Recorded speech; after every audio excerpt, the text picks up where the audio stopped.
very distinguished colleagues. I am Issa Jibrin, representing the very good people of Kogi East. Your Excellency, first I want to thank Senator Sani Musa and all of us who are members of his committee for a job very well done. Thank you very much.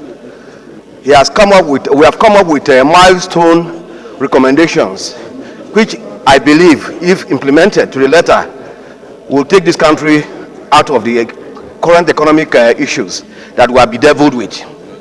Your Excellency, I want to talk specifically on the issue of waivers. Waivers in themselves waivers themselves are not bad. Okay, giving out waivers to importers are in themselves not an economic sabotage. The only problem is the abuse of the waivers.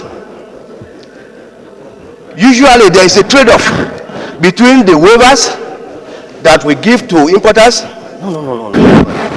There is a trade-off between the waivers that we give to importers, okay, and the production activities that those production companies are going to generate, so that at the end of the day, the companies will be able to create employment opportunities for Nigerians. If you give a waiver to someone or a company that is involved in agriculture, for example, whatever you are losing by giving out that waiver will eventually be recovered over and above when that company goes into production. First, they will use the raw materials that are available in Nigeria, agricultural raw materials that are available in Nigeria. They will create employment opportunities. And those companies in themselves, when they start production, will also pay taxes, corporate taxes and personal income taxes for the employees. Now, I think with respect to the investigation that they are talking about, we need to be a bit careful so that we don't discourage some importers from bringing in items that will add values to the economy. The only area of concern, Your Excellency, is that some of the items that are imported into Nigeria under this waiver arrangement are subjected to all forms of abuses. In particular, aircrafts, commercial aircrafts, and oil rigs.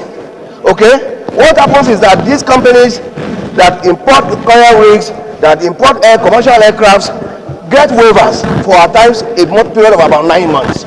Okay? At the expiration of that waiver, they return those items to the sources and then bring them back again and ask for another additional 9 months waiver. So it's like a recycling. That is where I think we need to investigate. The abuse is there.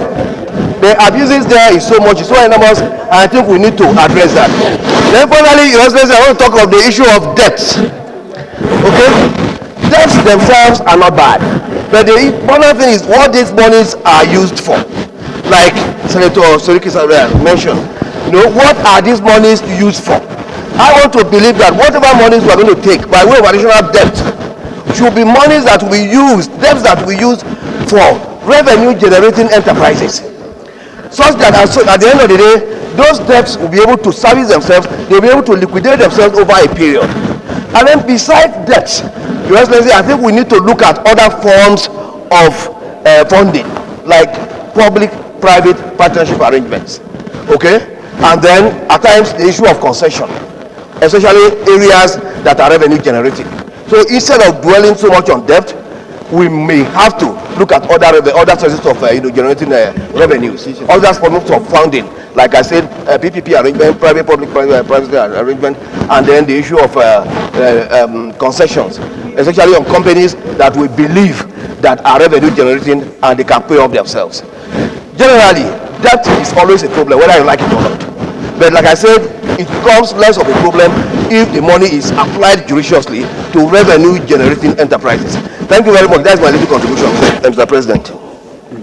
This is Senator Garba.